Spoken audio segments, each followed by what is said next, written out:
Thank you, Mark. Well, these images really capture the attention of the nation. A teen with autism duped during an Ice Bucket Challenge earlier this year, instead being hit with a bucket of urine and spit. Still unbelievable. We were in court today as the teens accused stood before a judge. Paul Kiska, plenty of new details about those teens emerged today. That's right, and we found out that two of these three teenagers were already in trouble with Bay Village police before this prank, but all of the teens in court today in juvenile court in Cuyahoga County admitted blame for this prank that went too far.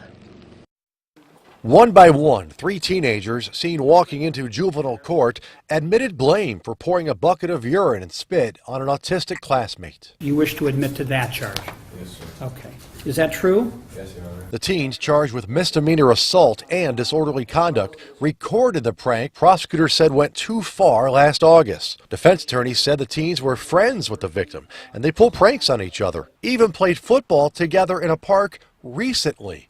The judge ordered the teens have no contact with the victim. You're playing football and this other person comes up into the park, you're going to have to leave. After court, listen as defense attorneys claim the teens never knew the victim had autism. Autism was not a factor in this case. Everyone treated each other the same. The victim's attorney disagreed. Everyone knows that this boy was autistic.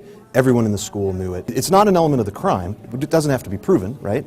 But I think that everybody knew it, and I think these boys knew it, yes. Despite this story hitting home for so many people, one defense attorney even called this a little story. This is an incredible amount of scrutiny for both the victim and all the kids charged to have you folks nationally covering this little story in Bay Village. And this story here in Bay Village, guess what? It got national and international attention. Celebrities and other people donating to the victim's family. And their attorney said today that those donations are being put into a trust fund for the teenage victim. As for the teens in court today, more than likely they'll get creative community service when they're sentenced later this month. But the maximum is 90 days in detention center. Live in Bay Village tonight, Paul Kiska, News Channel 5.